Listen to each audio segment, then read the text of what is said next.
Missy. First of all, let's all stand and pledge the flag. Pledge allegiance to the flag of the United States of America and to the republic for which it stands, one nation, under God, indivisible, with liberty and justice for all. Can everybody hear me without the mic? George, you probably had it just for the video. Please. You are a water. Yeah, we usually get heard in almost every room.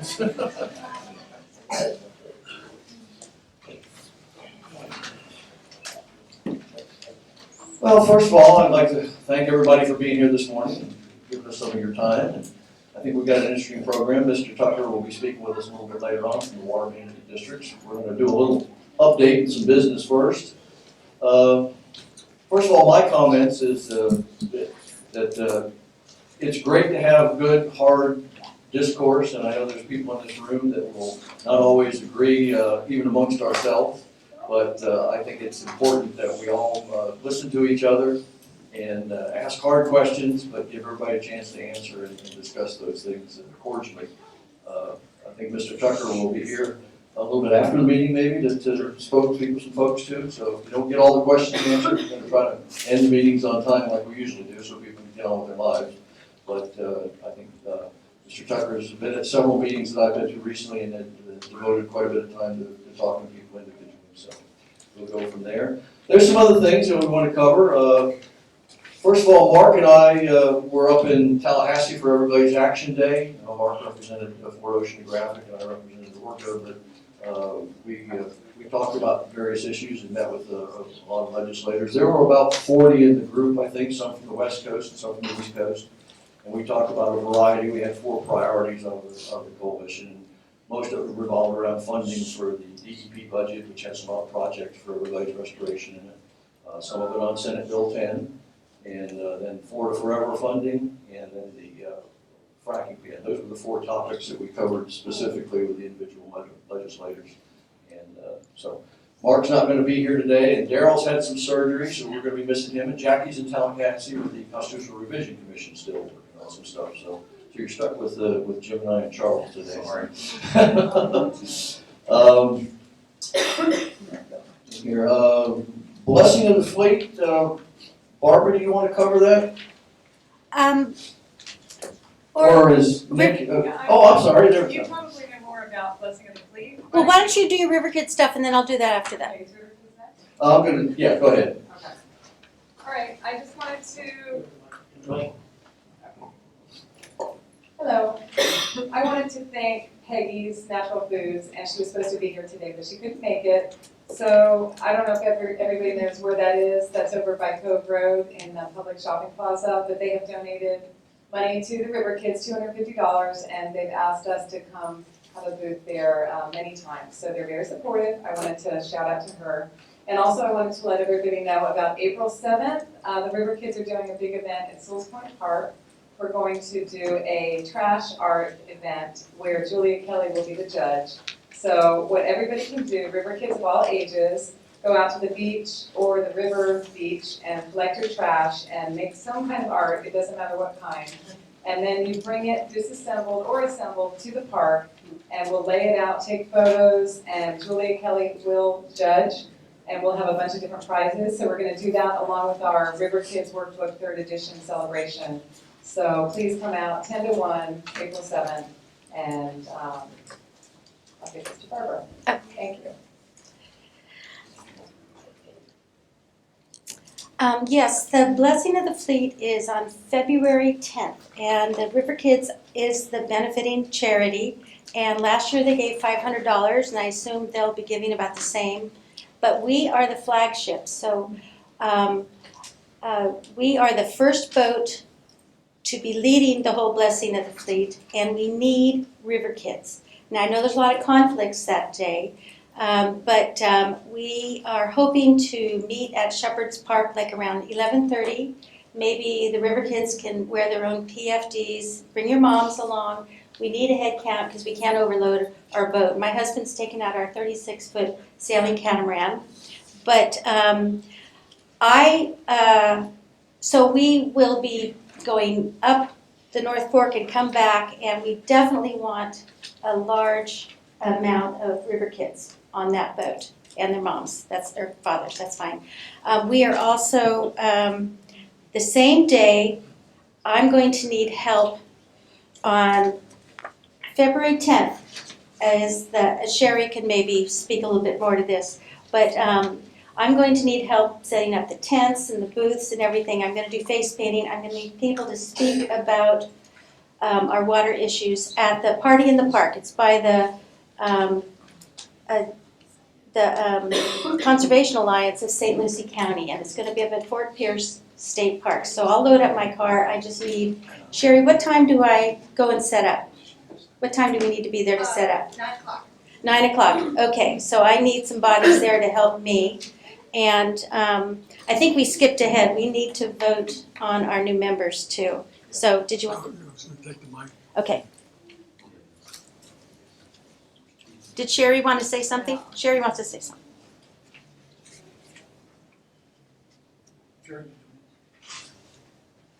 Hi, yes, there are a lot of things going on February 10th.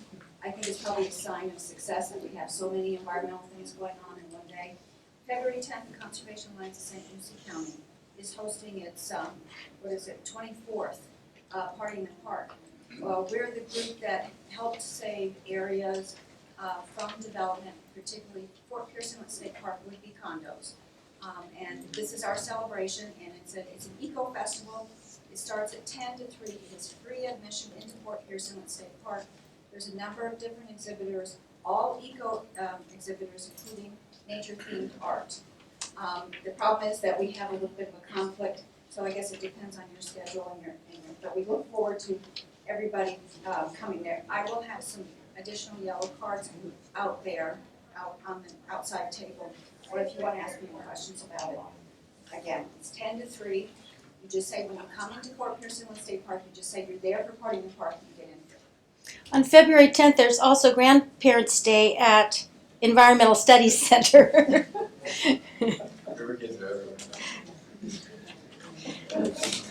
Thanks, Sherry. Lots of conflicts, but as I said, it's good news and bad news. So, we got lots to go to, and you just have to make up your mind where you fit best. Is there a Mel Bromberg here? Okay, excellent. She is from the St. Lucie, the League of Women. League of Women Voting. And they have submitted their application, and the leadership board has said yes. So we need an official vote, and we'd like her to explain a Would you little. like to stand up and Yeah. give us a little information on your group? The League of Women Voters is a nonpartisan group that helps support rights of democracy in the United States and voting rights in particular, right for everyone to vote. And we also are engaged in several other issue areas, natural resources, elections and voting processes in St. Lucie. We have international committees. League of Women Voters works internationally on issues as well. And I hope everybody can hear that. And we're here to listen to issues. We run candidate forums, and again, we're nonpartisan group. Okay, moved and seconded. All in favor? Aye. Any opposed? Unanimous. Well, welcome aboard.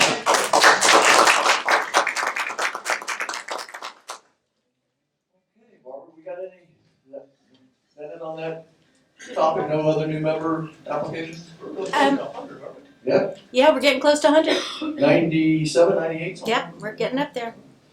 Okay, at some point, Congressman Mast is gonna stick his head in the door. Oh, he's already here. Look at there, he snuck in on me. I'm gonna give him a few minutes on the mic, and he's got a couple words to mention to us, and we appreciate you being here. Thanks, sir. Appreciate it. Hey, we really need to ask for everybody's help that cares about rail traffic going up and down this community. There's a very real opportunity to make a difference, not just with anything that's related to high-speed rail going up and down this community, but any freight rail, any maintenance vehicles that go up and down these railroad tracks. I sit on the Committee of Transportation and Infrastructure. One of my subcommittees is Coast Guard and Maritime. The Coast Guard oversees and regulates everything related to maritime traffic in any waterway. The railroad drawbridge or any automobile drawbridges are not allowed to be impediments to maritime traffic. That is the rule. The waterways have the right of way over everything else. We've asked, I can't say demand, but we've asked that the Coast Guard make a determination for our railroad bridge right out here and the railroad bridge down in Jupiter to say how much time can these bridges be in the down position out of every hour. And the Coast Guard will be making a determination as to how many minutes out of every hour those bridges can be in the down position.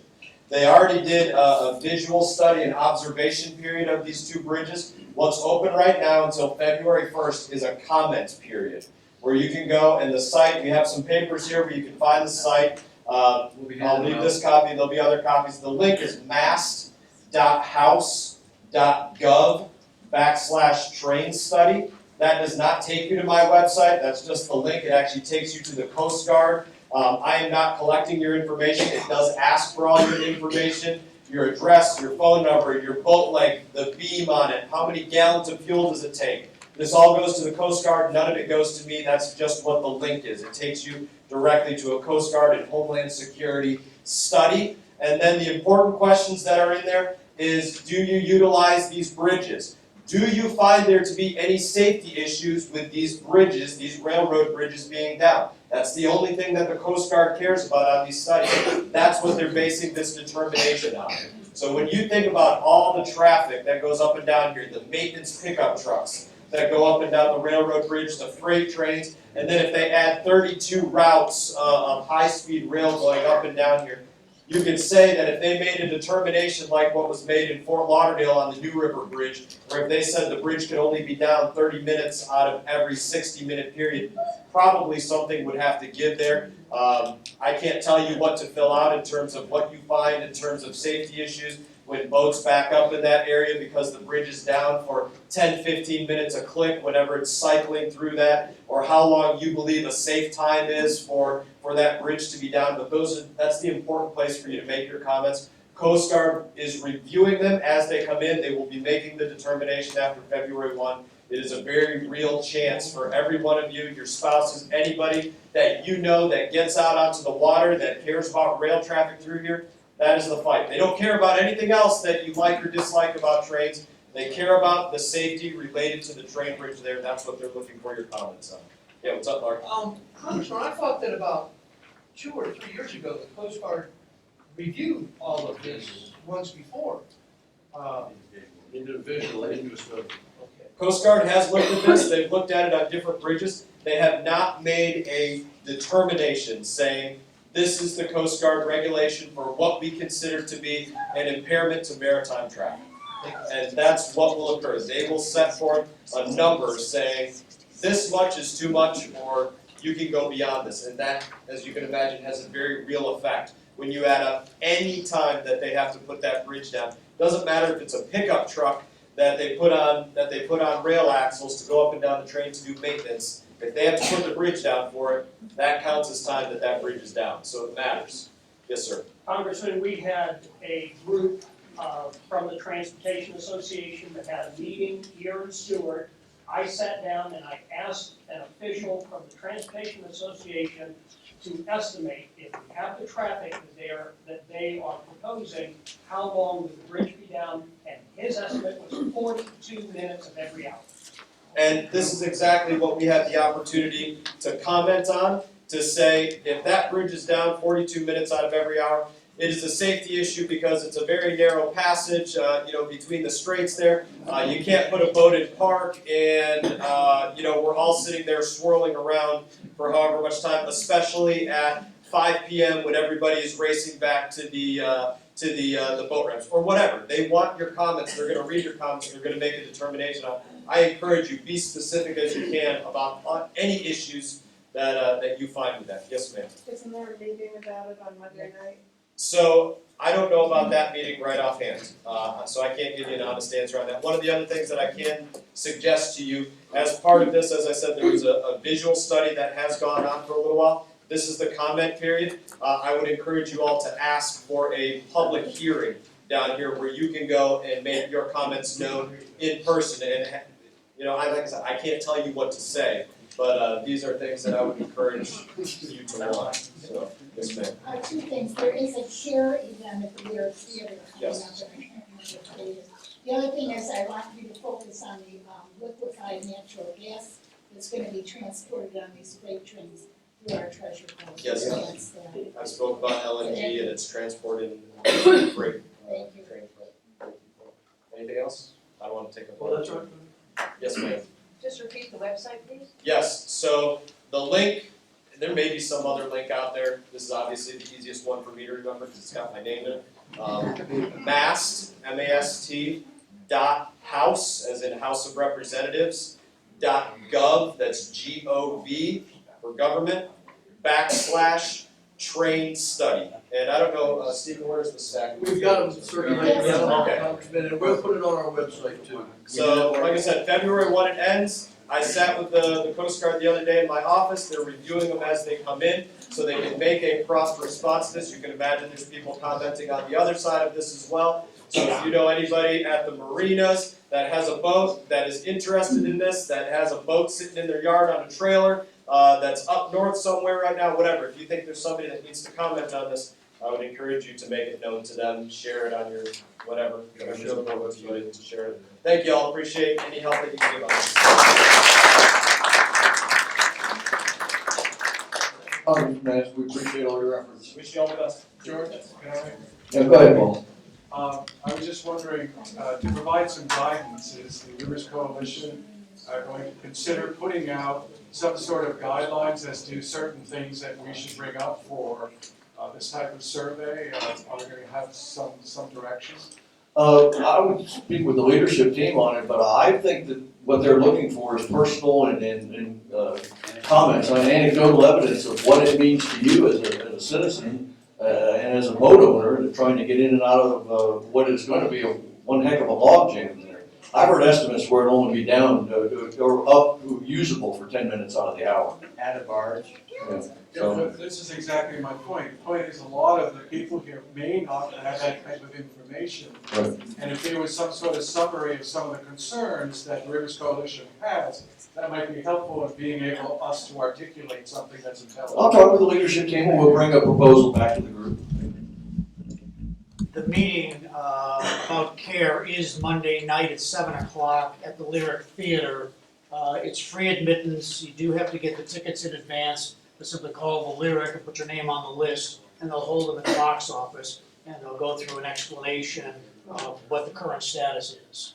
Okay. Back in the room? Yeah, wasn't there a study done, underwater pictures and that sort of thing about these bridges to determine how safe they are and aren't? And how does that fit into this? It's the same with the one down in Jupiter. They're both built in the same era and they've got serious problems. They self-regulate. Yeah, I was just gonna say, when they're up, part of the problem is all the rust that falls on your boat when you drive underneath. 1927, 28, somewhere in there, I think. They're old, yeah. All right, we're gonna move on with with our program.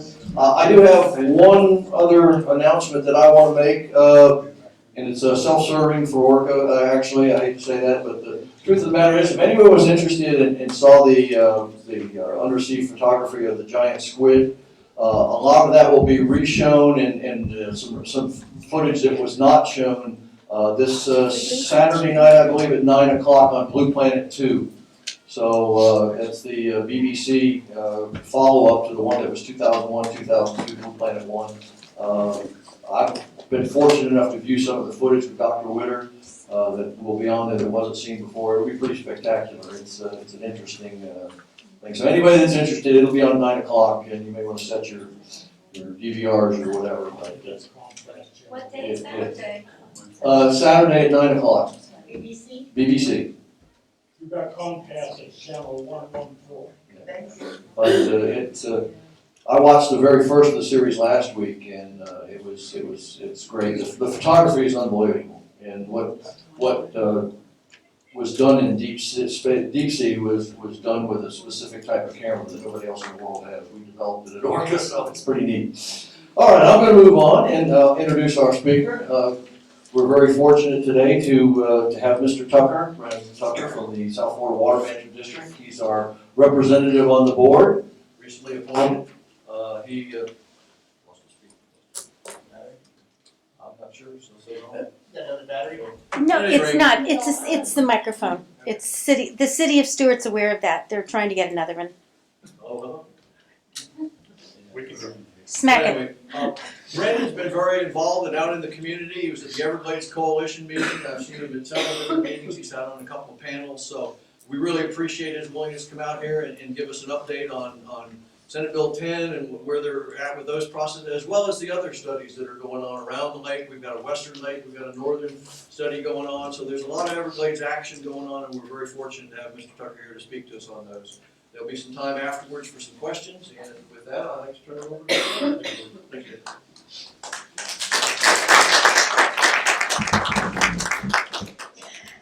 I think I can speak loud enough without having my exactly word. It's working now.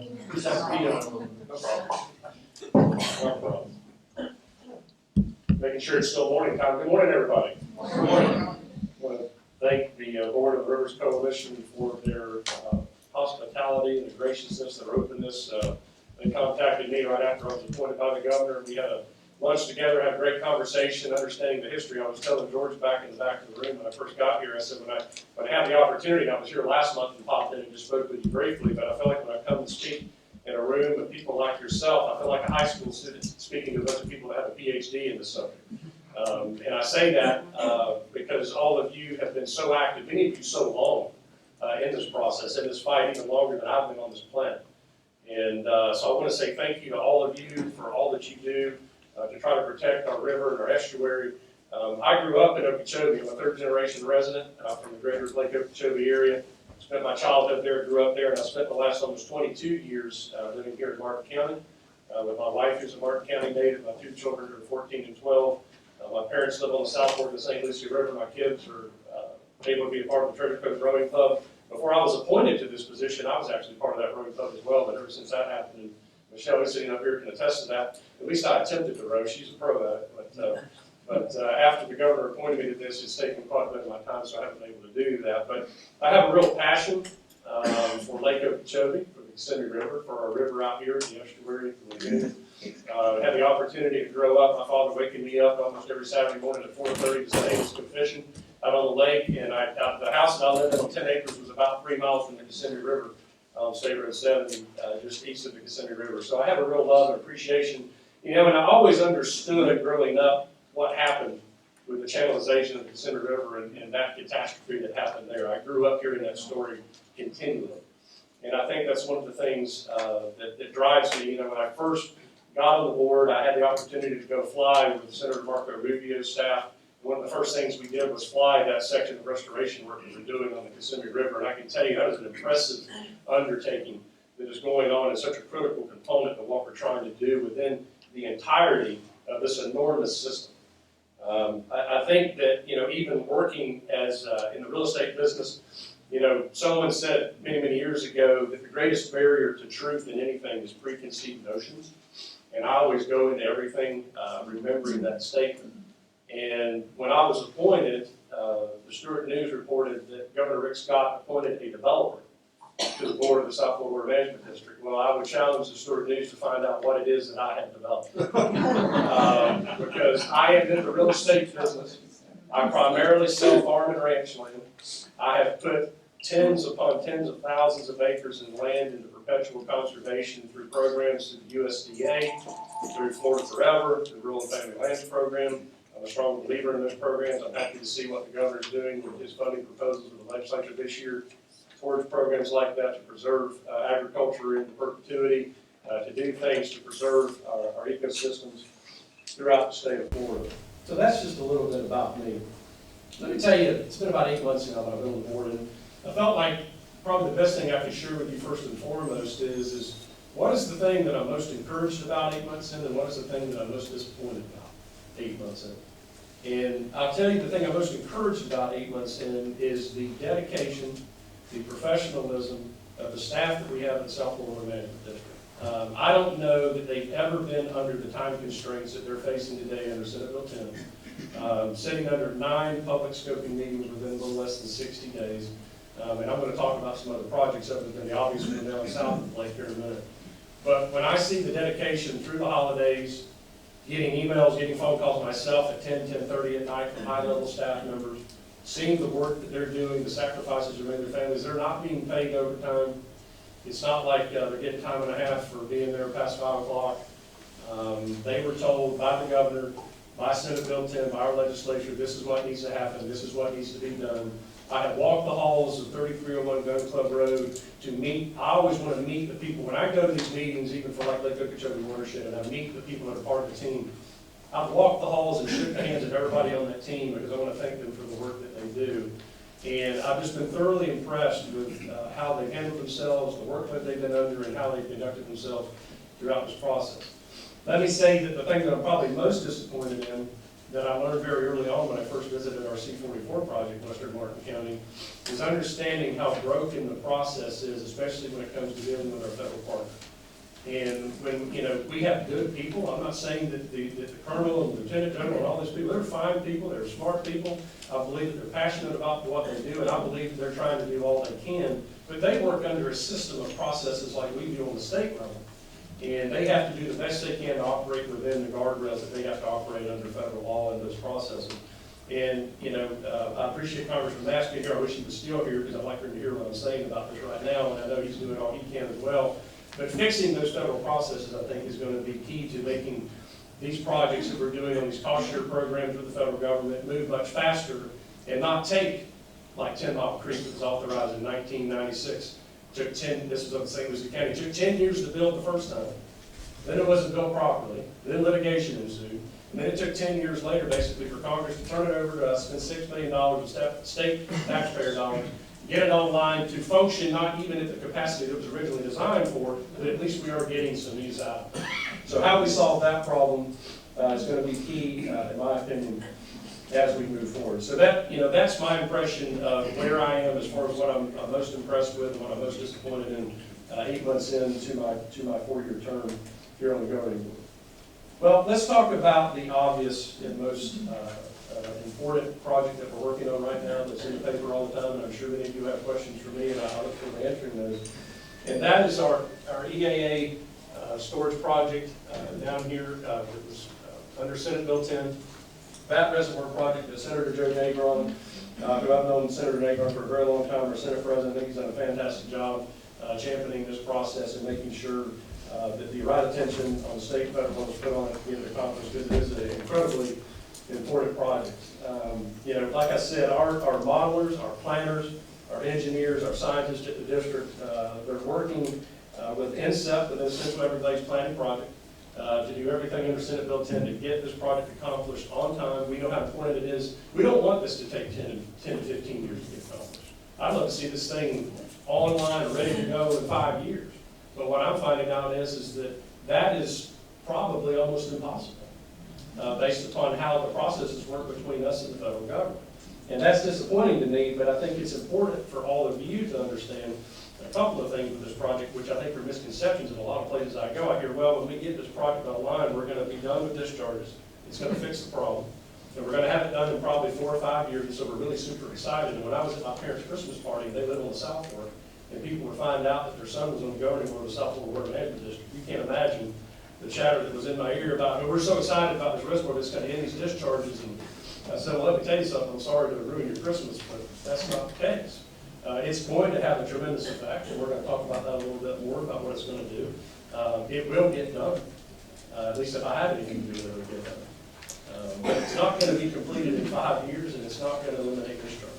So those are some things that when we're talking about public expectations as to what's going to happen, I think it's very important that we get that message out to understand it's part of the fix, but it's not the fix in itself.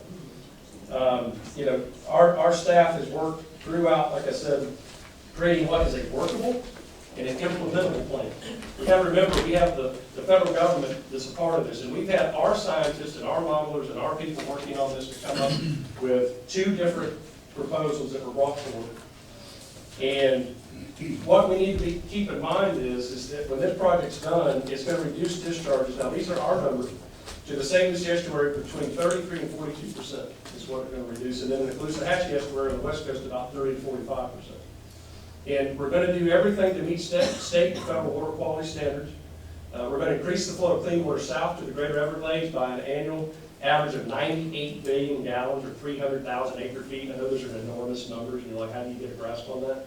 It's a lot of water.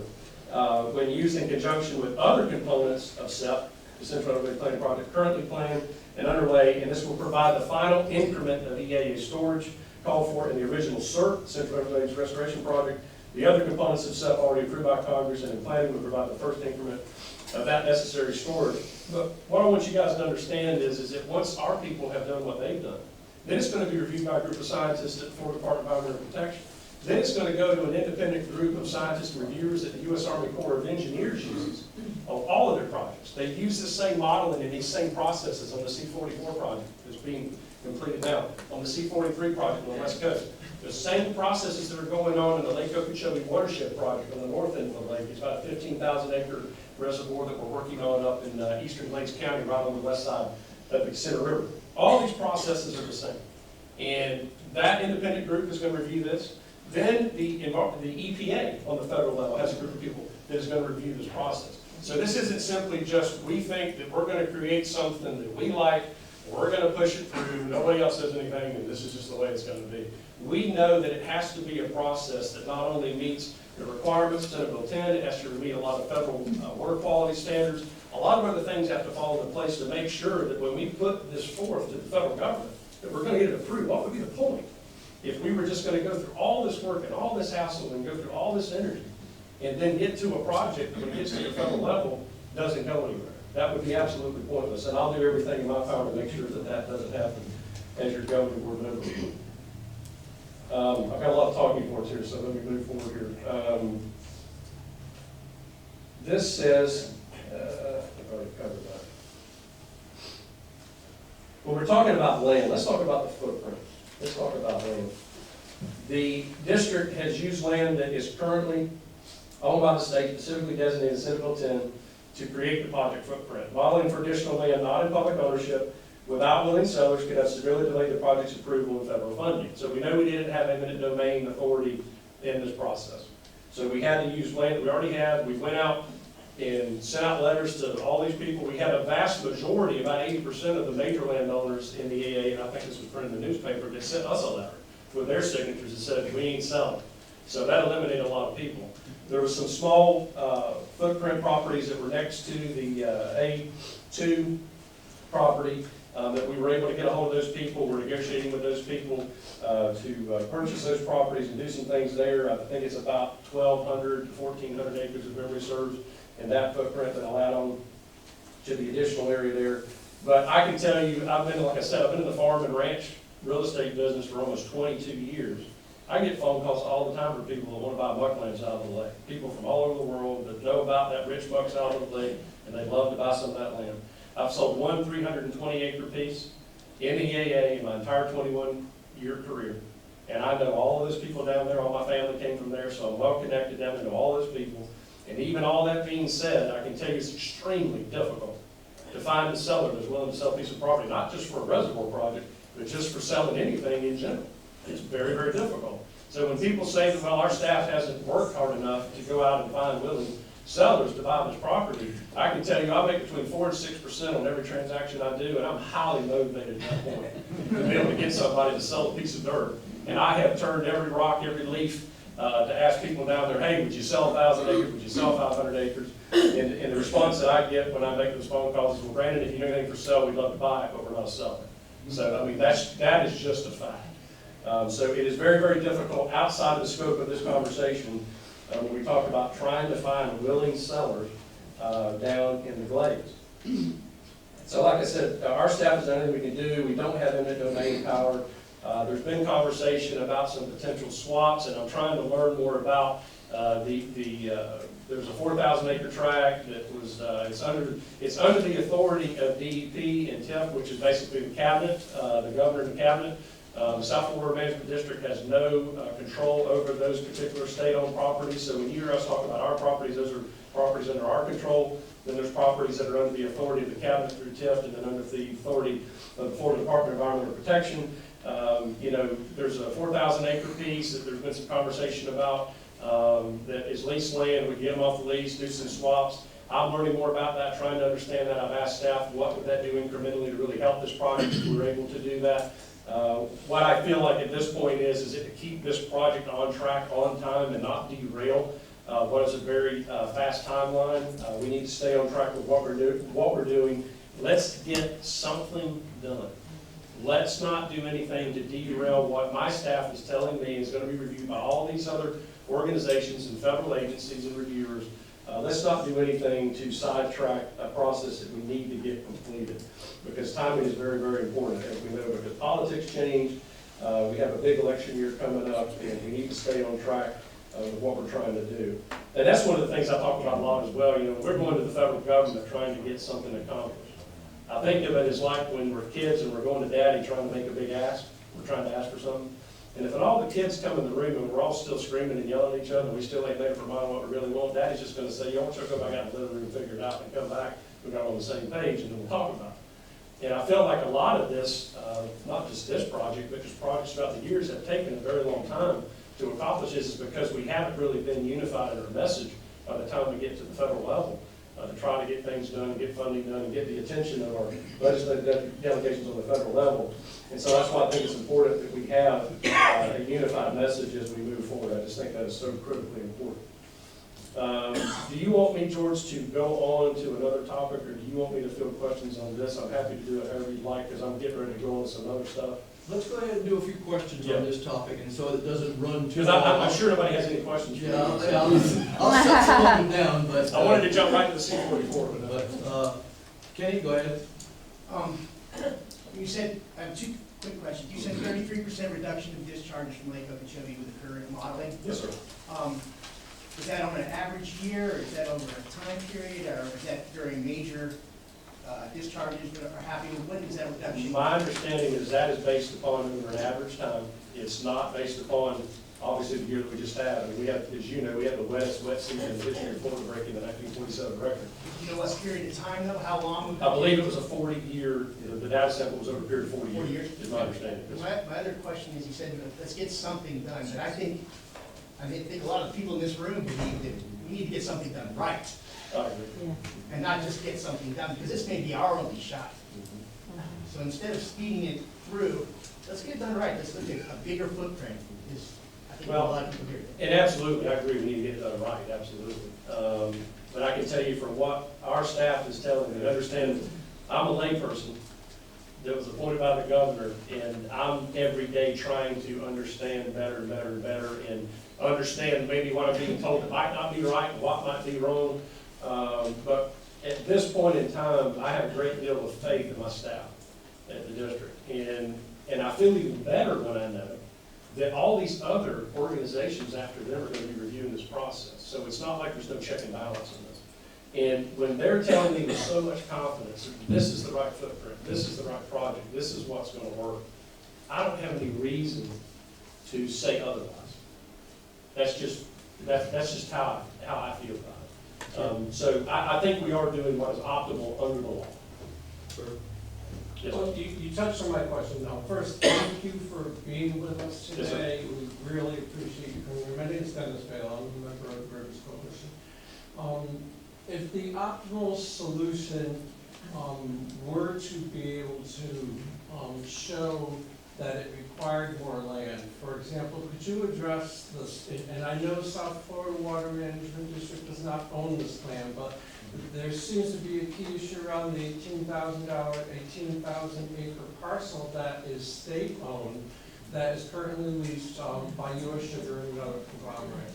And so I'd like to specifically address that point, because what the Everglades Foundation and other organizations have brought forward is a solution that I'm a layperson too, but I can read scientific documents, as can you, and it clearly shows that it's an optimal solution over what South Florida Management is proposing today. So I'd like to know if you've looked at that, if the district would be open to going to the governor. He appointed you and the others to look at it. It's our land, it's public land. I don't know what it takes to break that lease or to get out of it, but if it provides a better and a more optimal solution, isn't that what you would want to do to the voice of the people, to bring that forward so we all are speaking in unison like we'd like to hear? Sure, absolutely. And yeah, you said it was an 18,000 acre park? That's my understanding. Okay, now help me with this. That's the pride properties as well as some of the other out parcels that are scattered around that are in state Okay. ownership. Some of it is DEP, some of it is under contract to Florida Crystal, some of it's under contract to US Sugar, some of it's under contract with Pride.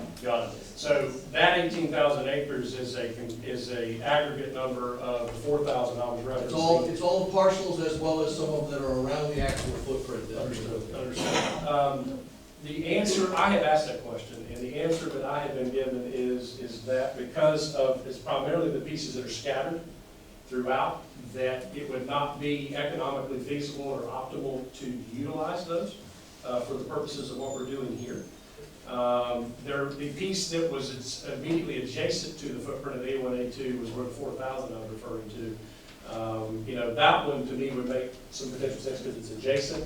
But how the process works to make and see that happen, I think is outside of the scope of our authority, and that's what I was talking about. That is controlled by the cabinet and by the Florida Department of Environmental Protection. And of course, yes, I mean, there are things that we can say that need to be said. I'm being told that that's not required under what this plan that we presented, that it's just not necessary. So that's the answer I've been given. And I spoke actually on Monday night with Noah Valenstein from the Department of Environmental Protection, and we brought up the extra acreages and whatever. His answer was similar to yours in that they've been told that it's not something that's necessary, but he also said that breaking those leases would involve possible legal actions.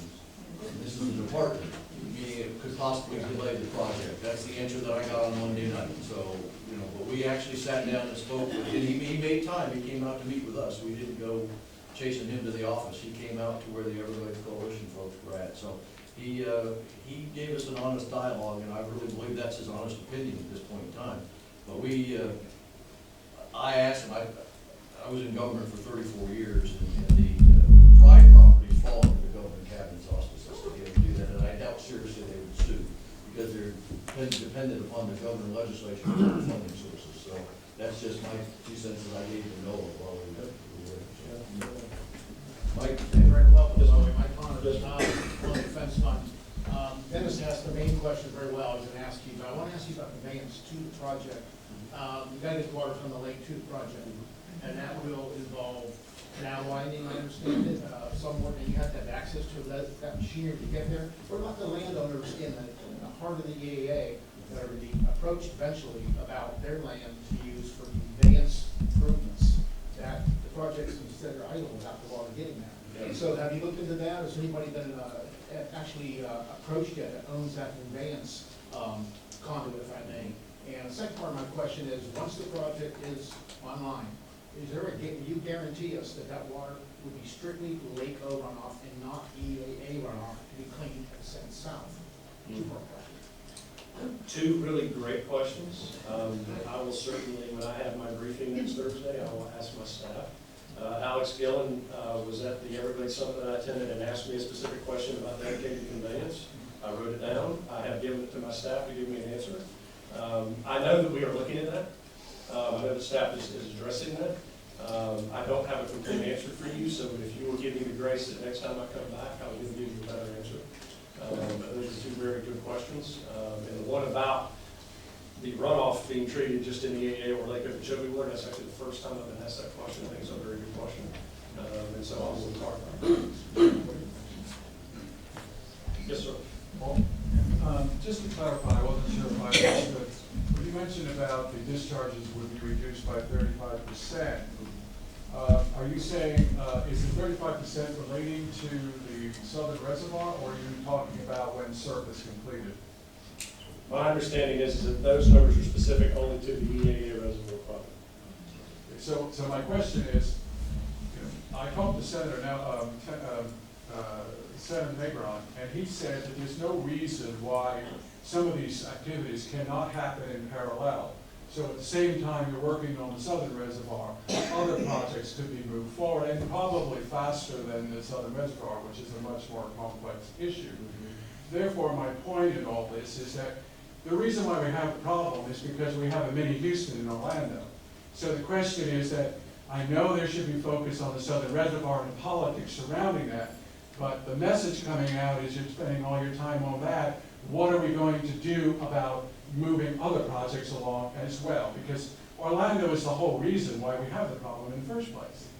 Thank you. Yeah, and I'll segue, that's a great question, and I'll segue right into that because I agree with you.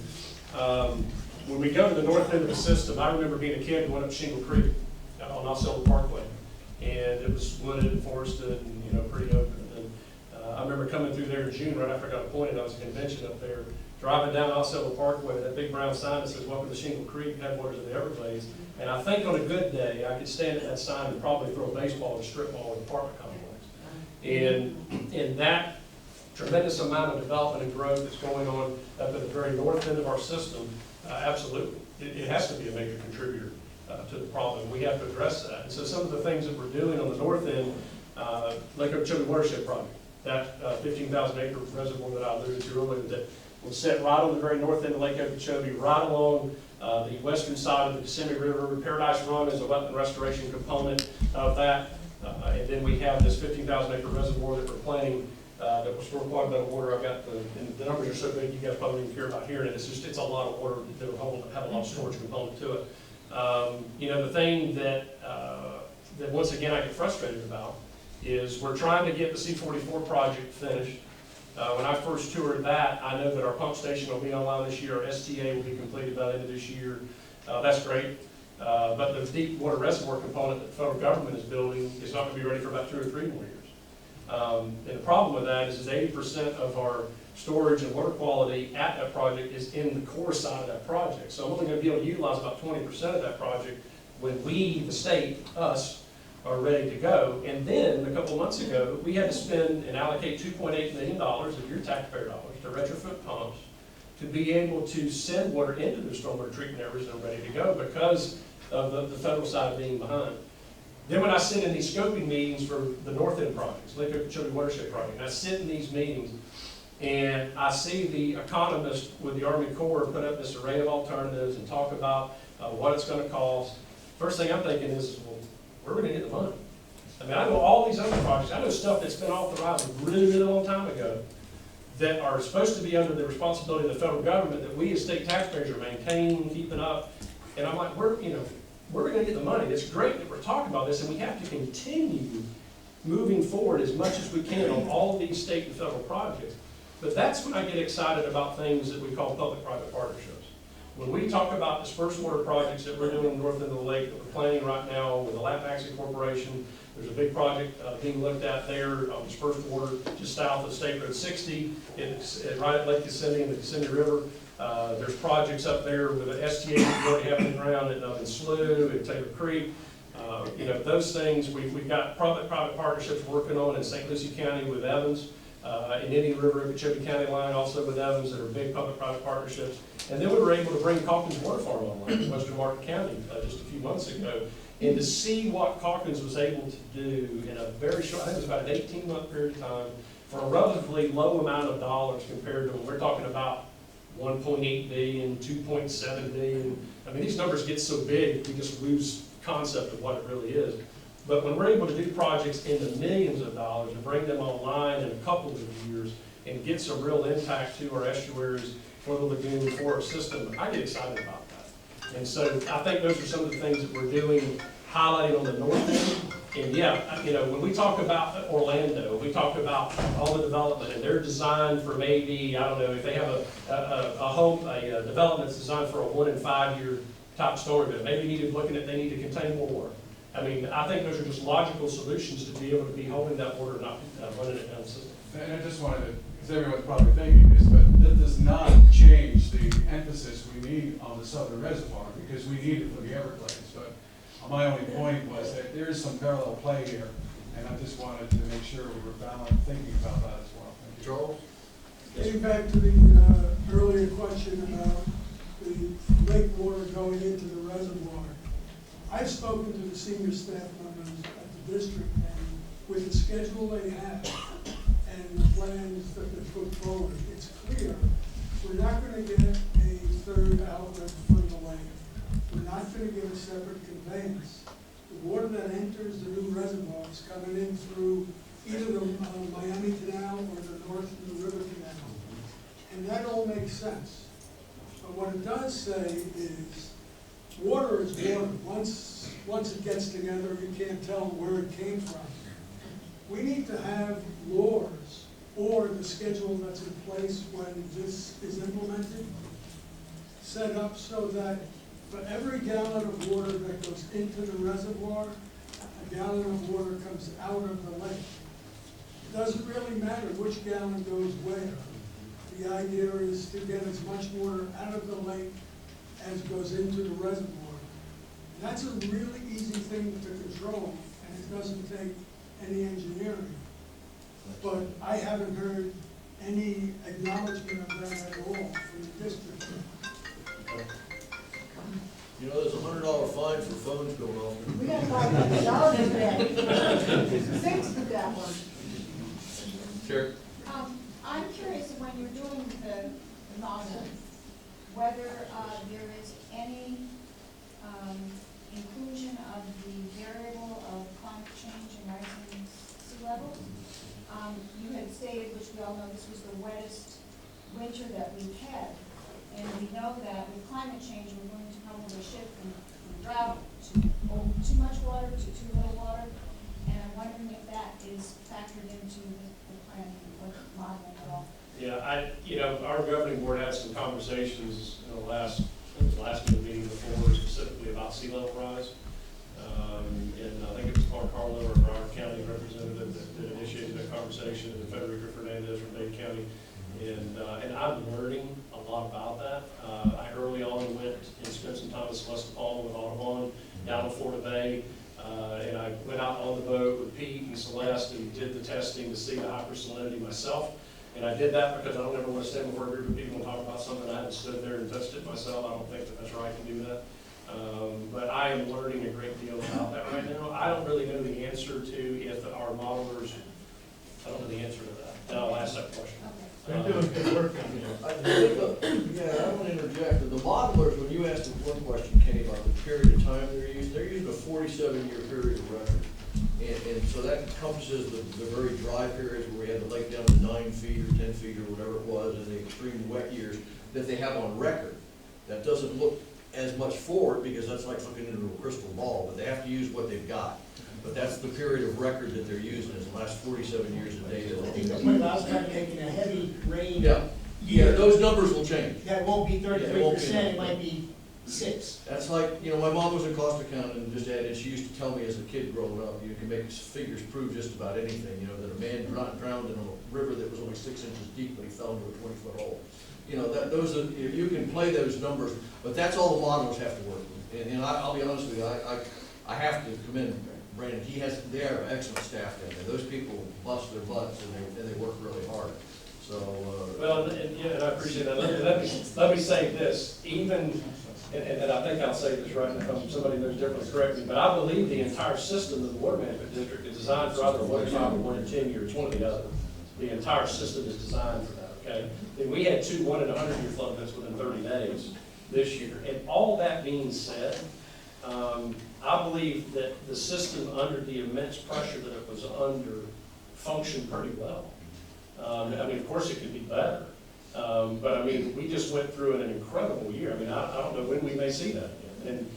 And we will see it again. I just don't know when. We will see it again. I just don't know when. But I think it did a fairly good job considering, because we had areas that got flooded out for a time, and then we were able to get that fixed. Those were typically areas that already had a lot of local stormwater issues. But anyhow, yes, sir. Something I haven't heard, recall, if it's gonna take 10 years for the Army Corps to build it,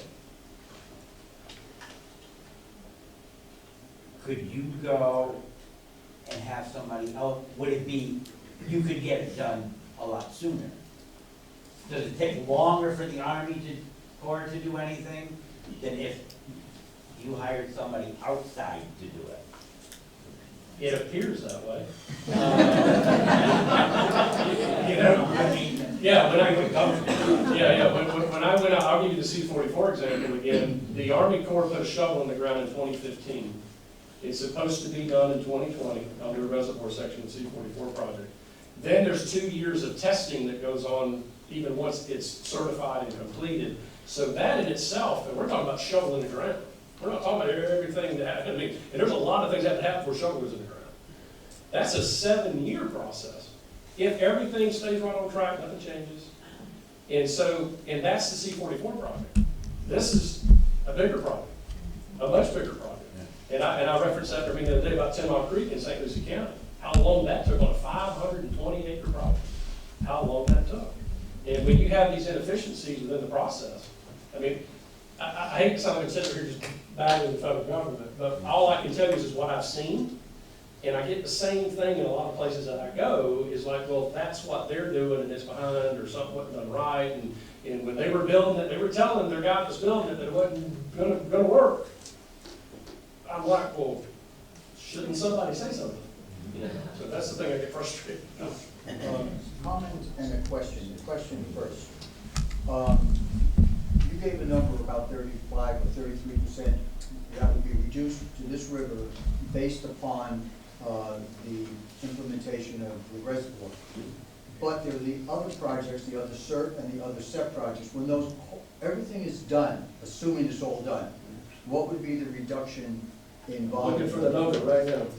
It's somewhere in my, I believe, it's somewhere in my talking points, but I believe that the estimated reduction when CERT was completed was somewhere, I wanted to say, in the 70% range. Actually, it's a little higher, I think it's about 87. Is it 87? It includes 44, 23. Yeah, every project that's been off. And components of STEP, when they block the Miami River, when they put the spreader canals in, and that's, I'm gonna move on, I know we all wanted to talk about SB 10, but I believe that there's really other important projects that Randy can give us a little bit of insight on. Yeah, and I've hit on, and you were thinking, and I've hit on a little bit, but I'll give you just a little more detail. C-44, you know, you heard me hit on that back and forth a little bit here, but that's a 12,000 acre project, okay? And keep that in mind in comparison to VAA. 3,400 acres of that's deep water storage. It's 50,600 acre feet of water, or 16 billion gallons. 6,300 acres of stormwater treatment area, which of course our STAs are our low, shallow, water about 18 inches, and we have vegetation planted in the STAs, of course, and they strip out the phosphorus, et cetera. So those are our filtration marsh component that we build. That's what we do. And I think that's important too, because I didn't even understand this coming on. We talked about the federal cost share part. You know, I always thought it was about, you know, well, they send us like, you know, here's the project's gonna cost $1.8 billion, and they wire us half the money, and that ain't how it works. I mean, we do our part, we've got our construction crews and our people, and then they're in tandem over here with their people, and then they're doing their part. And the C-44, once again, is a great place that you can just drive out 20 minutes, and I'll take you on a tour anytime you would go. Matter of fact, I'm gonna go up there this week, and you can see that happening, because we have a set of construction trailers over here, and then on this other side of this fence, they've got a set of construction trailers over here with their people. And so that partnership is this literal moving process of their people, their equipment, all trying to happen at the same time, but we're operating under our set of laws, they're operating under their set of laws. They're bringing in fine people, but people that are only here for a few years. The Lieutenant General said at the summit, this surprised me, he said that of all the projects, and he had just told me, sit at the table, how many countries he just came from, all over the globe. This is the most complex project that he has on his plate. And so, when we understand that these people come in, try to learn as best they can, as quick as they can, and as passionate as they want to be to get it done, and then all of a sudden, oh, they get moved somewhere else. And we got to bring another one in. We got to re-educate them. I mean, that's the part to me that is so dysfunctional. And then you got, how long am I going to be on the governing board? How long is Congressman Mask going to be our congressman? How long is, you know, all these political changes and things happening there, we need to figure out a way that we can continue with these plans that were authorized 20 years ago to get some things accomplished. To give you an idea that I've worked with more consultants that used to be colonels and There you go. generals and whatever, they're now in the private sector. In 30 some odd years of doing this, there's more of them out in the private sector that never leave for it. They leave for a short period of time, but most of them that rotate through on Everglades, they don't rotate anywhere else. They get out of the service and go into business. Yeah. And so, when you talk about dollars spent at the C-44, it's $197 million for the reservoir, the federal component. It's $101 million for the marsh, the stormwater treatment area. It's $40 million for the pump station. A lot of money, folks. I mean, this is an enormous amount. And then that doesn't include the land acquisition costs that went into it when all that land was purchased. That you as a Martin County taxpayer put a significant millions of dollars into the acquisition of the project. And from what I understand, when I asked the question, looking at the basins, the C-23-24 basin up in St. Lucie County to the north of us here is the most impaired basin in the system. And then down to the system, to the C-44 basin. And I was like, well, why didn't we build the reservoir at the C-23-24 first, if that's the most impaired basin? Probably a lot of good answers for that. I don't have time for that. Took it off the plate. Well, when the major sugar purchase came along, that got pushed back because that would have been a debt. Okay. And so when the River of Grass purchased, when Charlie Crist was moved in, that, the C-23, C-24 were bumped back 10 years. Gotcha. And so, Here we are. and then here we are, and my argument has always been that if they were bumped back because of that, when that project no longer came to fruition, why weren't they bumped back up on the integrated delivery schedule? And I've had that argument when I was sitting on RAC. Yep. I've had that argument as a private citizen, and I've had that argument, and I've never gotten a sufficient answer. But that was at the request of the South Florida Water Management District when the River Grass project went through, and I had the letter that went to the Army Corps requesting that be moved back on the integrated delivery schedule. Yeah, well, and my immediate focus when I came on the board was on the north end of Lake Okeechobee watershed because it was a hot item. And now it's south because Senate 10 is a hot item. And as soon as we get through what we need to be focused on here, I'm gonna be all over that. And the reason it's so impassioned here is that these, St. Lucie and Martin County taxed themselves. Right.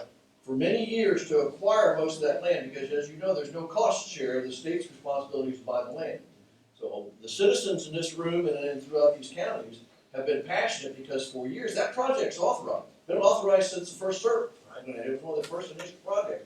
And we're still sitting and waiting, and we purchased the land. So that's why people on the governing board need to understand that are new to this process, why there's such an intensity from these citizens. And I've only been here 20 some odd years, but I've been involved in Everglades Restoration since '85 with Governor Grant.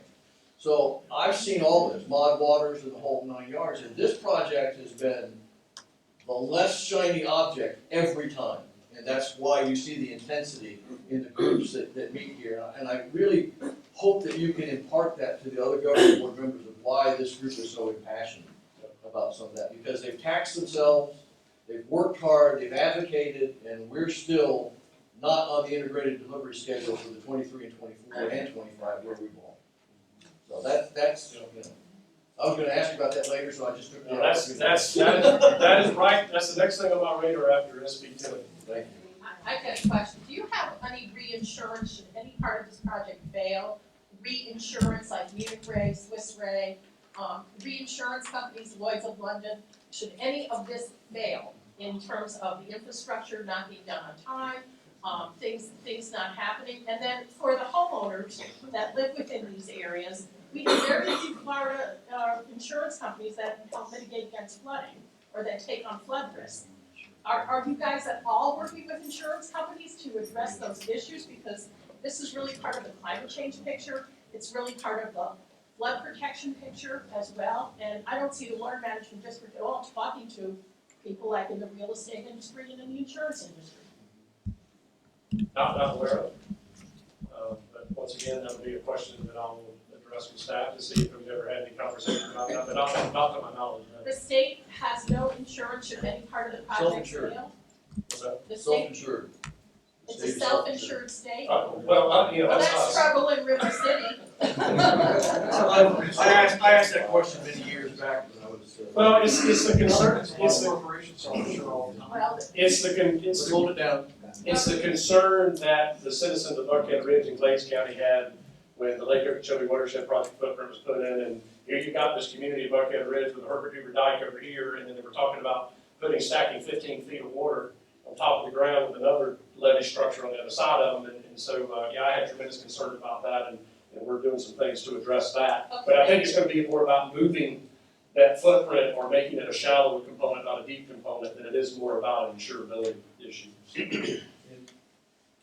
Just real quick, what can we do to convince the governing board to appoint more environmentalist hydrologists to the RAC?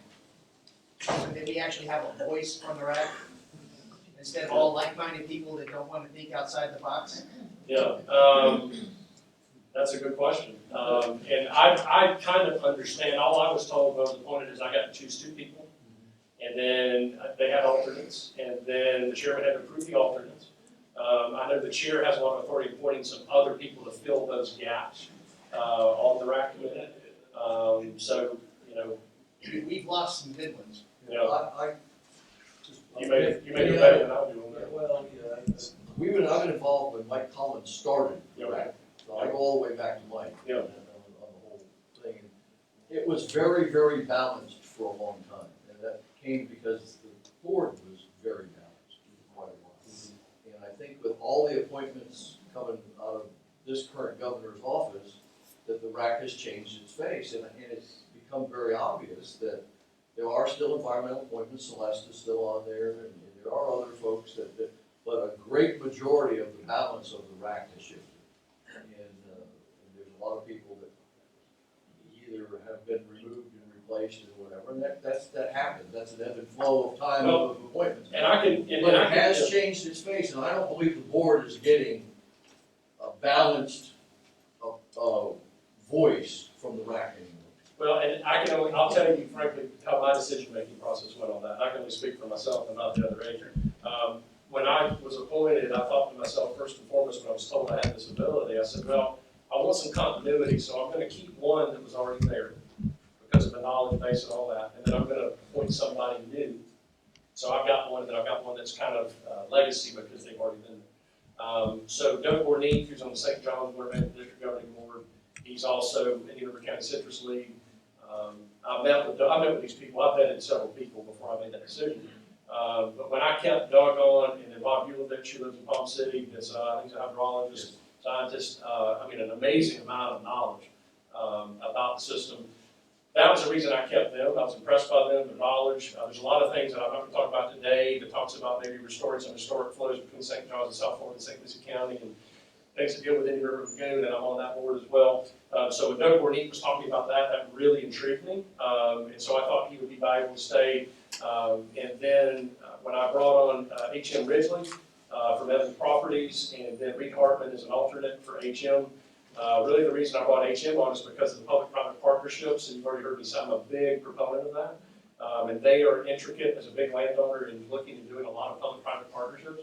And so I thought that his input on RAC from that standpoint, and I had been told that public-private partnerships weren't that popular. I don't know if that's true or not, but I heard that, staff wasn't that crazy about it. I don't know if that's true or not. I just heard that.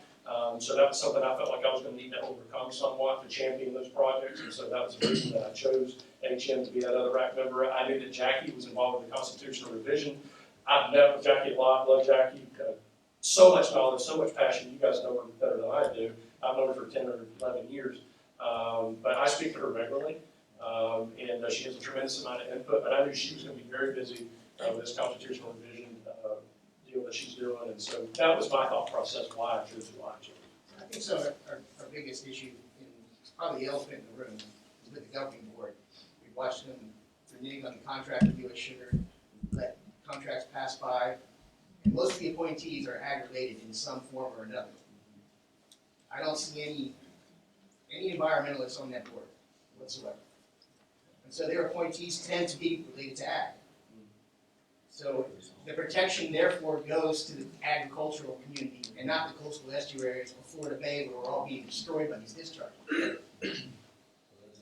So that's a step forward that you brought in a hydrologist and engineer. Thank you. Yeah. And that means to me that a lot of the solution that's in our hands is political, and I'm not allowed to say that, so forget that I said You didn't say that, right? Let's move on. I know that there's a western planning process that's been ongoing, there's another process that's going on with the Loxahatchee that's very important, and if you go on the sites, all these meetings are noted. It's kind of tough to get around to all of them, but the Loxahatchee one is important because it'll tie back to the 23 and 24 to some degree. That process is important to us locally, as well as the western. It may not seem as important to you, but the western lands portion is going to be very important as far as what type of water quality winds up getting down and being conveyed through both Sharp Valley and Taylor Slough. And one of the things I do want to commend the Water Management District on, and this goes back to staff and pushing, when we had the big crisis last year with local water, the Army Corps got pushed to implement mod waters further south than they ever wanted to get pushed. And now that that's there, I would really like to make sure that the Water Management District continues to push the Army Corps so that they don't fall back into the laps of wanting to gradually implement mod waters over 5 years. They've proved that it works, because when they had an emergency implemented, they moved a lot of water down Sharp Valley Slough, and when they get the new bridge sections open and whatever. So I would just, my point today would be to really urge the governing board to continue to push the Army Corps of Engineers to make sure they implement as much of mod waters, because most of the construction is complete. Now it's an operational issue to a large degree. And I know there's some problems with the farmlands to the north. I've stayed on top of it. I lived there when mod waters first came out. I was actually had to move my family off a hammock. It's now in Everglades National Park when mod waters was instituted. So I follow it rather closely. And that project can move a lot of water into Florida Bay that is truly needed. That's where most of your hypersalinity is coming. That's got to come down Taylor Slough, not necessarily through Sharp Valley. So it's really important that I'd like to stress that the governing board really stay focused on making mod waters as functional as possible as soon as possible. Yeah, I totally agree, and that's one of the things, like I said, I made that trip down to Florida Bay, and I'm getting ready to head back down there next month. And really trying to get a good grasp of understanding the southern conveyance portion, because when I had the opportunity to serve as a liaison with the Seminoles and the Miccosukee tribe, and I've had several meetings with them, and I can tell you they don't hold anything back. You know, they just tell you what they really think, good, bad, or different. And you know, there's a lot of concern there, especially with the Miccosukee tribe, about what we're doing with Senate Bill 10, and if we don't have things functioning in the southern conveyance, Tamiami Trail, all those things a lot of you know about, we're going to have some real significant problems down there. And then when I hear in our RAC meetings, when I hear things like, well, you know, none of this water is ever going to make it to Florida Bay. When I hear that, you know, red flag goes up, and I'm thinking, well, what is that all about? That's why you need more balance on the racks. You'll be hearing it from the farmers. So that, you know, I hate to say it, but so when I hear those things, you know, it definitely tweaks my interest, and I want to understand why that is, and what needs to be done to correct that. Because there's obviously issues in Florida Bay with the seagrass tile, and you guys know, and I got to go down there, I got to see it, and that's certainly something that we need to be on top of. the original bloom started back in the 80s. The first bad go-round, it took 20 years to clean up, and we're just now in that cycle all again. And most of your folks, your good staff that are still there, that were involved in the first go-round, it's a hypersalinity issue that then cascades. And then once you try to solve the hypersalinity problem, the cascade effect's already started. So we're in that cycle down there, and that's why mod water is really that water will get there. And there's some test wells, and there's a lot of guarantees. So if you want to get past a lot of the noise, there's some people that understand how the system really works. And there's some good folks there. So I thank you for talking about that. So we're gonna, unless you've got some other things. No, I think I've pretty much, you know, covered everything that I wanted to say. There's, you know, there's so much to talk about. Yes, we can be here for days, to be honest. Yeah, but, you know, the thing that I can tell you is that, you know, this may sound important to you, but I said it at the Everglades Summit, and I really and truly believe it. You know, I'm a Christian, I'm a believer, I believe that God created this world, I believe that we're supposed to be good stewards of this world, and that God told Adam in the book of Genesis, he said, be fruitful and multiply and take dominion over the earth. He gave those 2 commandments before he gave the 10. And that is about stewardship. And I take that to heart every time that I'm faced with a decision. looking at what needs to be done. I'm not here trying to position myself to run for, I know y'all know I ran for county commission in 2012 here. I have no desire to run for public office. That is not, and my people ask me, where are you going from here? I said, oh, I have no idea. I'm just gonna do the best I can do here and go from there. I'm here to do what I believe is right for the people, what I believe is right for our system, for the environment, and I understand the importance of stewardship because of my faith in what I believe. So, when you see me making decisions, when you see me saying things, understand that I know that I can be wrong at times, and I need to learn, and I may change that opinion down the road. But when I make that decision, I'm going to base it upon the best available information I can get. I'm going to talk to everybody. You're going to see me everywhere, and I'm going to listen to everybody because I know, like I started this talk, the way I'm going to end it, is that the greatest barrier to truth is preconceived notions. And so when I meet with people, I'm going to always have an open mind, and I'm going to listen to everyone. And when anybody presents something to me that I think would be beneficial for the system, for what we need to do, I'm going to spend time looking into it and try to see that we can vet it out properly. So I thank all of you for letting me be here. I look forward to coming back and speaking with you again sometime in the future. I hope to have some better answers for some of your very good questions that I knew I would get today that I couldn't answer. So I appreciate that. And I also appreciate learning from many of you and the conversations that I have moving forward. So thank you.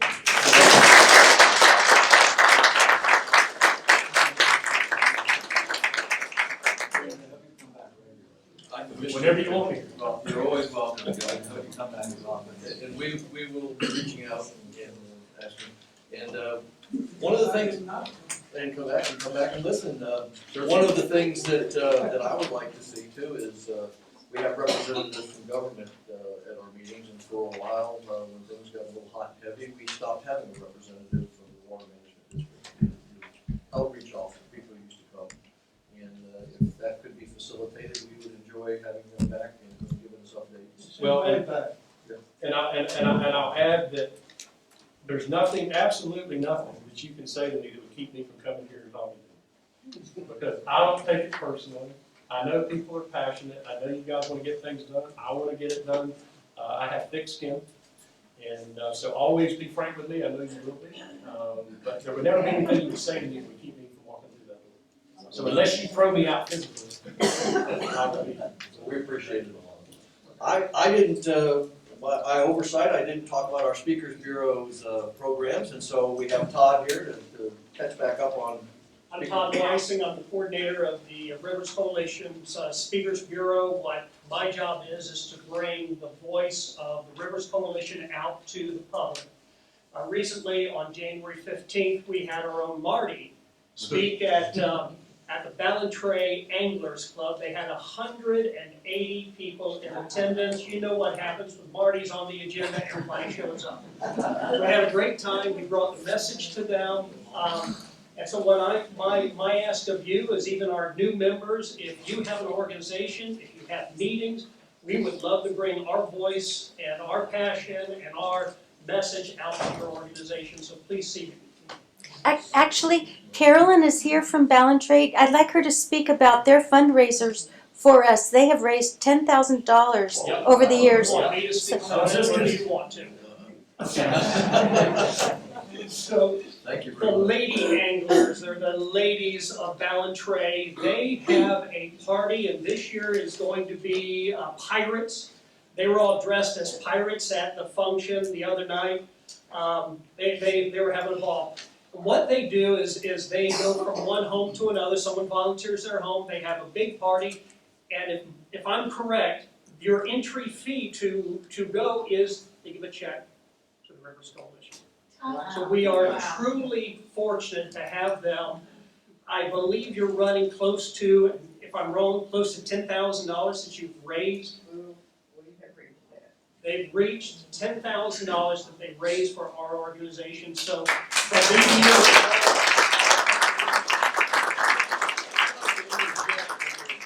going back a ways, when I was the river keeper, I spoke at Ballantrae several times, and they helped support the Rivers program then through the River Keeper. They've been supporting the river out here for a long time at Ballantrae, both the fishing clubs, the gentlemen and the ladies, and so they've been supporters for a long time. And I personally just want to thank you for your efforts over the years. So. Is there any way we can be notified of these events that like Marty's speaking of or before they happen? Yeah, let me jump in. The idea is that one of the next ones is going to be the Stewart Golf and Country Club. Yes, and they've contacted us. We'll set up an event there. It's really for their members to come and listen to us. We get the voice right here. But if you're part of an organization that hasn't heard our message and you have meetings, that's how we come to your organization and speak about it. So that's the idea. I'm gonna put you on the list. Okay. Next up, we've got Deb Drum from Martin County, going to give us an update, and since Mark's not with us today, Deb's going to kind of incorporate some of the issues that Mark touches on. Hi, good afternoon, everyone. My name is Deb Drum. I'm the Ecosystem Manager for Martin County. It's a pleasure to be here to give a report. I have way more information than I'll have time to present. So just so you know,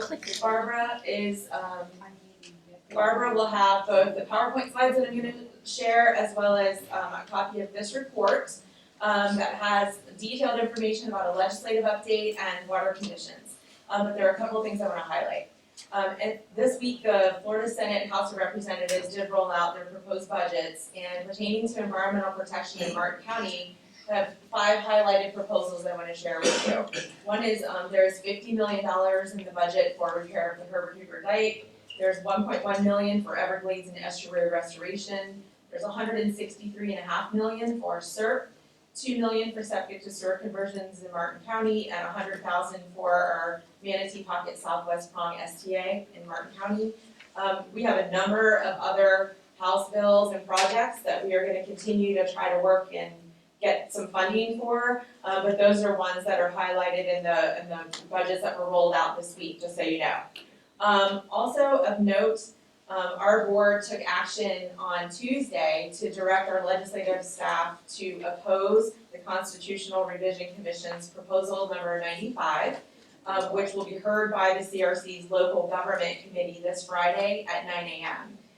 It's a very broad, that proposal number 95 is a very broad proposal that has negative effects on local government and stormwater programs. It creates a constitutional prohibition barring local government from adopting or enforcing source control measures, development regulations designed to improve water quality and comply with permit conditions, and the imposition of fees charged for stormwater management services.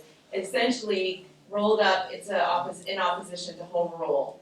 And that's something that we feel very strongly about, and so we are encouraging you to engage in reaching out to the members of the CRC's local government committee prior to tomorrow.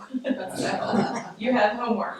So that's just a quick sort of legislative report. I'm going to get into some slides because I like to try to keep it visual, but just some water condition statistics. For the 2017 wet season, June, September, and October of 2017 were collectively 190% of average rainfall. To put some perspective in the kind of water conditions we were experiencing and how that translated into releases. The Hurricane Irma impact was about 8.5 inches of rainfall, which was impacted. And Tropical Storm Felipe, or Felipe, however you pronounce it, was about 2.4 inches of rainfall impact. So just to give you some ideas. In 2017 and 18 dry season, we were below average rainfall through January 4th. December was 63% below average. And the upper East Coast, our region, was a bit of an anomaly with those statistics because through the beginning of January for the dry season, our rainfall in this area, we got more rain than anywhere in the district, and that was 111% of average. So it's been a little bit wetter for us. Lake Okeechobee is currently at 15.32 feet. To give some perspective, last year on this day it was 13.95 compared with the 15.32. But interestingly, 2 years ago it was essentially the same. It was 15.31 feet as opposed to 15.32 feet. So the inflows to the lake are about 750 CFS. The outflows are 1,230 CFS. Those outflows are associated with water supply needs for agriculture. There's zero flows coming from the lake or through S80 at this point. There are, when you see S308 at the lake open up at this time of year, it is confirmed with the Corps this morning, all of those are being taken out of the C44 canal for agricultural water supply. So with permission, I do have some slides to show you summing the calendar year of 2017 from Dr. Gary Goforth. And we did also confirm that the numbers that he's sharing is also the same as what the Water Management District analyzed, and also so the numbers are consistent with the agency. Just to point out for the flows to the St. Lucie estuary in 2017, you can see that Lake Okeechobee had 46% of that. But of note, and this gets to what George was saying, I'm so glad that you said it earlier. If you look at C23 and C24, and you look at C44, you kind of see this just how significant. It's not to underemphasize the need for storage south, northeast, west, anywhere where we can get storage that helps with the lake excess. But this amount in the basin is significant, and that also translates through to the nitrogen loads to the St. Lucie River. This is going to look really interesting when I get to the fourth slide, which is total suspended solids. I don't want you to forget about that. But for nitrogen, you can see, the lake, of course, was a huge inflow on 190% of average rainfall year. This is what we would expect to see. But again, you've got these really big inputs, and like Mr. Tucker said, and thank you for being here today. Well, what you said was your understanding was that a lot of the pollution comes from the C23 and C24. Well, we agree. And that is why we have been advocating so consistently and for so many years on the continued implementation of Indian River Lagoon South. It is not a phased SERP project. Don't let anyone tell you that it is. All of the C44 is not supposed to be the only piece of that project. C23, 24, and 25 reservoirs and STAs are also essential parts to handle exactly what we're seeing here. For phosphorus, it's a similar picture. You can see the phosphorus inputs, again, coming from all the different sources, but total suspended solids is a different picture, and we saw that in the estuary.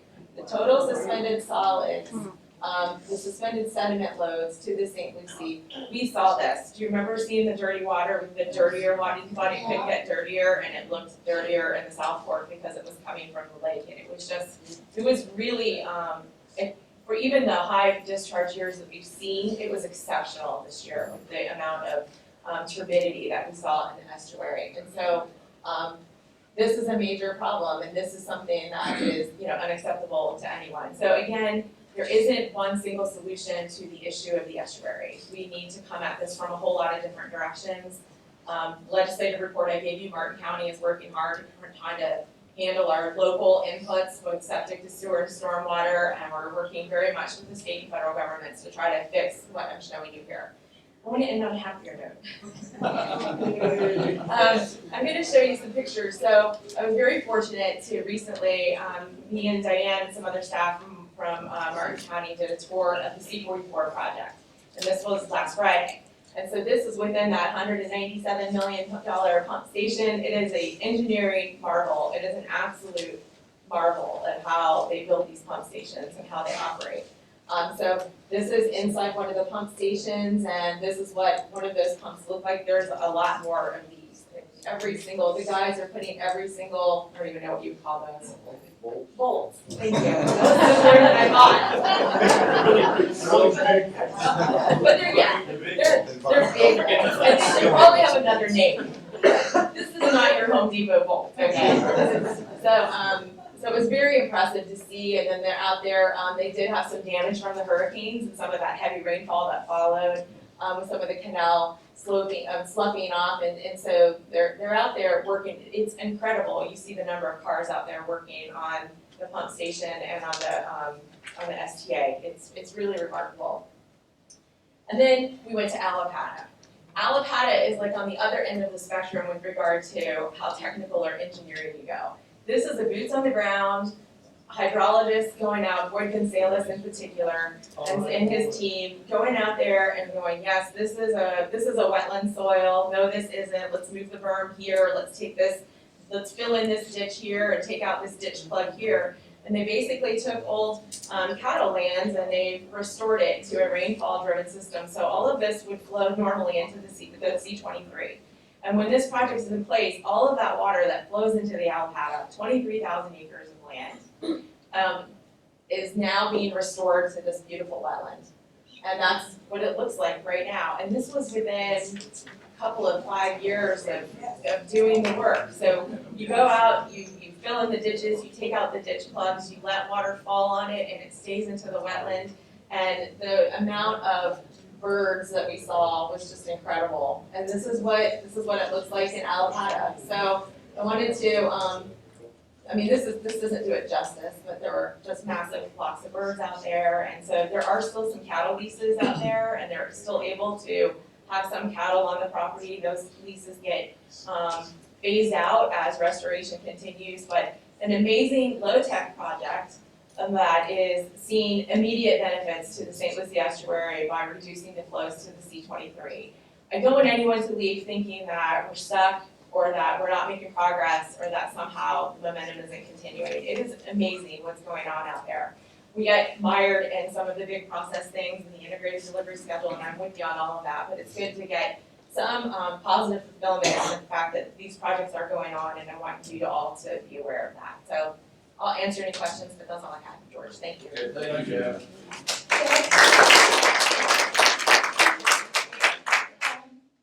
Discharge comment. My girlfriend went out to the locks yesterday and took pictures, and they're releasing dirty green water. I have the pictures if you want to see them. And the guard that was there told her to stop taking pictures. Okay, if you'll send me those, I'll be happy to bring that up with the Corps. Thank you.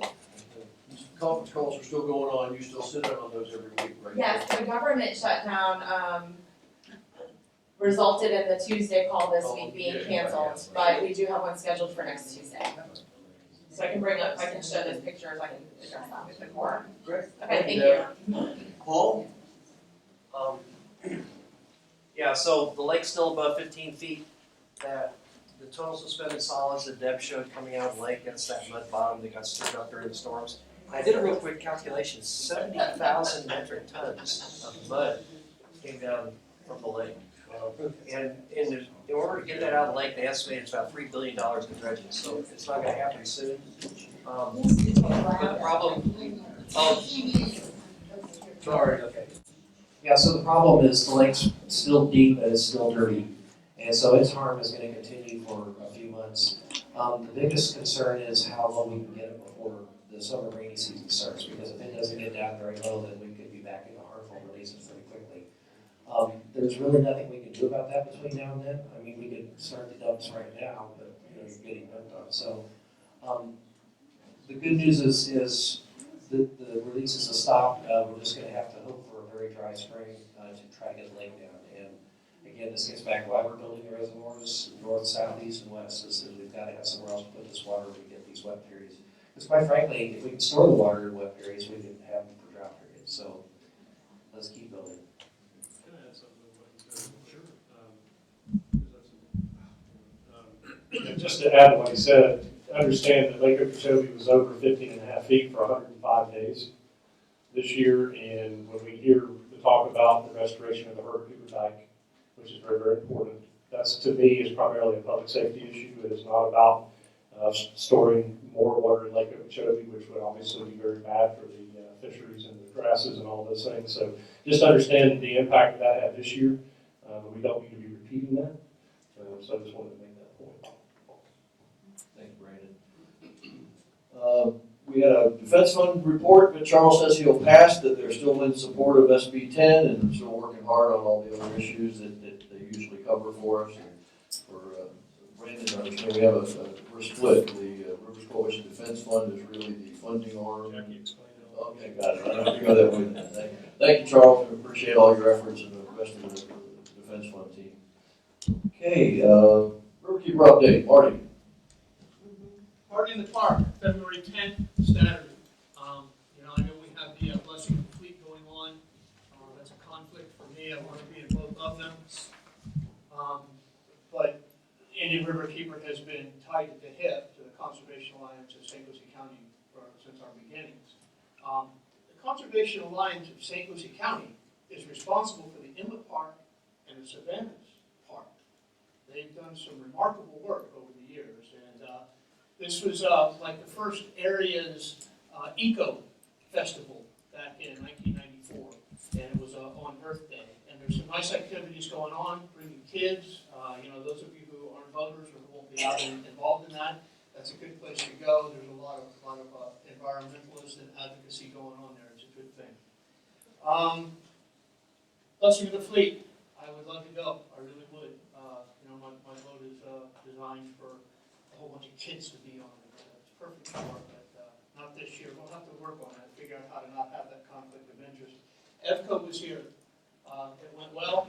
I think we were well represented as a community.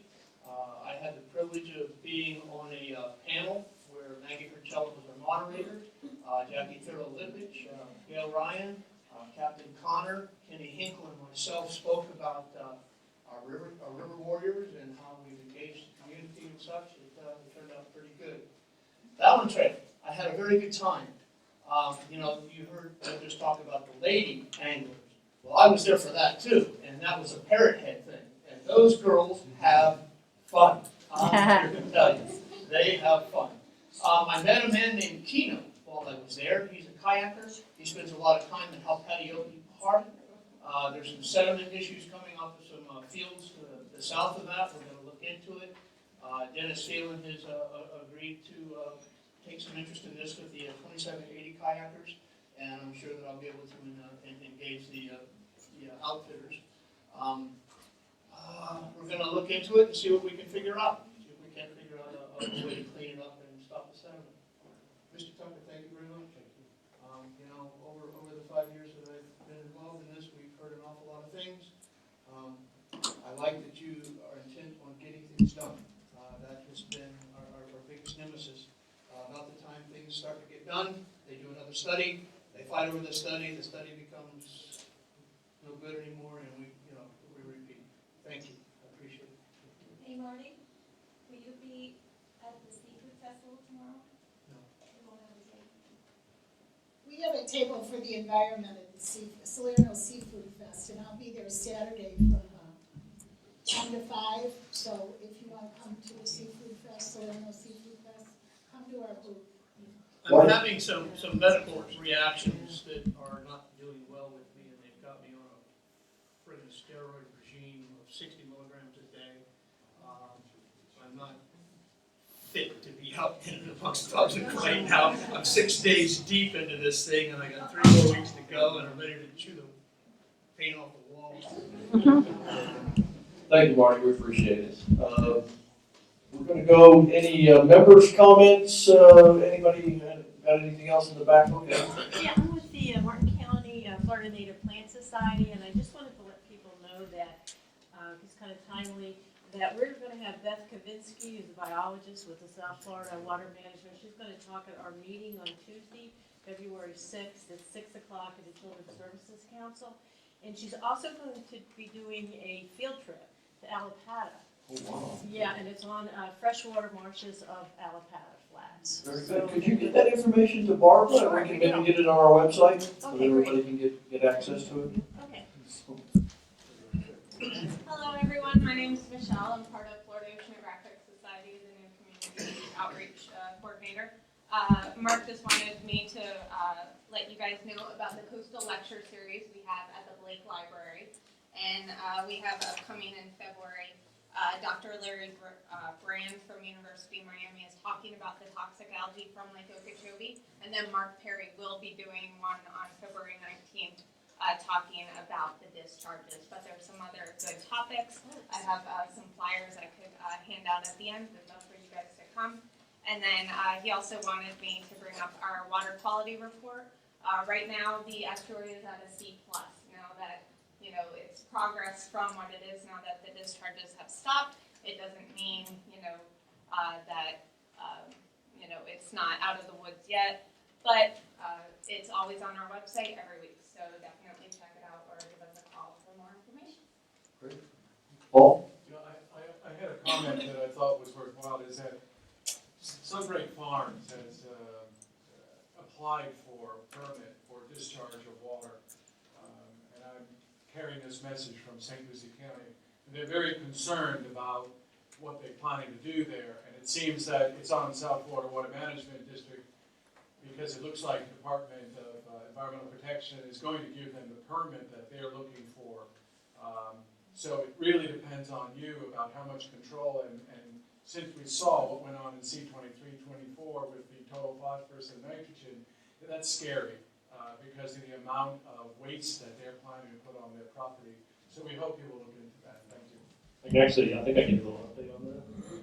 Asked a question about that yesterday. My understanding sitting here right now is that the request for the modification of their ERP permit to our agency is kind of sitting on hold because there's some litigation that's ongoing between the city of St. Lucie County, county and DEP. So at this point in time, I was told there's nothing happening on our because we can't do anything until whatever's going on there is resolved.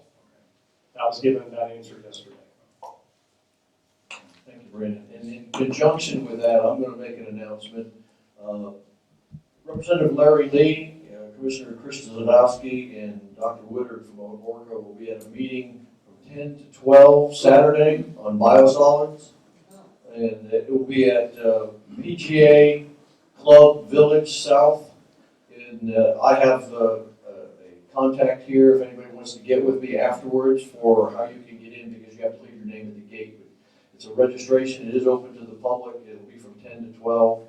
The schedule basically is Larry Lee is going to talk about a biosolids bill that he has co-sponsorship for already from the West Coast. Chris Sadowski is going to talk a little bit about the issue that was just discussed.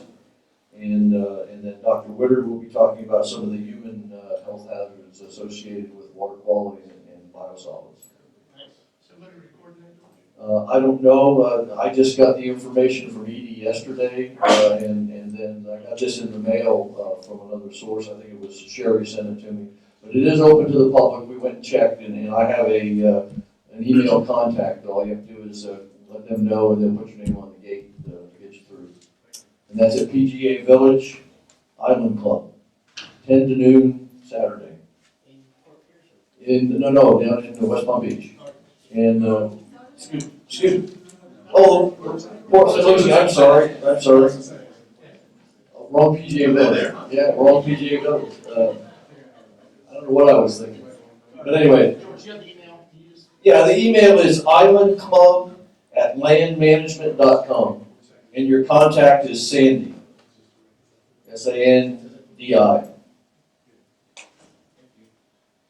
And like I said, I can put this, it's coming up pretty quick, but I can ask Barbara to throw it up on the site too. The IRL NEP, which is the Indian River Lagoon NEP, is going to be producing a new comprehensive management plan, which is a 10-year plan. And they're starting to listen to the lagoon, which is basically listening to the citizens about what our priorities are for what that new management plan should look like. We're hoping to organize a meeting here in Martin County in February. It may be in conjunction with Rivers Coalition meeting. We're going to work on the logistics of that, but please keep your eye to the Forest newsletter about that possibility and talk to your constituents. What's NEP? National Estuary Program. And it's, they've reformed basically, and as a matter of fact, Mr. Tucker is, I believe, the South Florida Water Management District representative on that management council now. I'm also a sitting member of the management coordinating team that they have, so there's a bunch of us. They're seeking a lot of public input, and these meetings will be very good for folks to turn out to and give them some input. There's some federal funding, and there's a lot of issues. They cover a lot of issues in the lagoon, not just what's going on in the south end. So you can learn about what our neighbors to the north are having to deal with too. And they are separate problems, but it's all one big problem. And their motto is, one lagoon, one voice. So they're trying to really pull some things together, and reorganization's done real well, I think, so far. With that, I think I'm going to call this meeting adjourned. I appreciate everybody sticking with us. We ran a little long, but I think it was a good, productive meeting, and I really, really want to thank Mr. Tucker for coming and sharing his thoughts with us.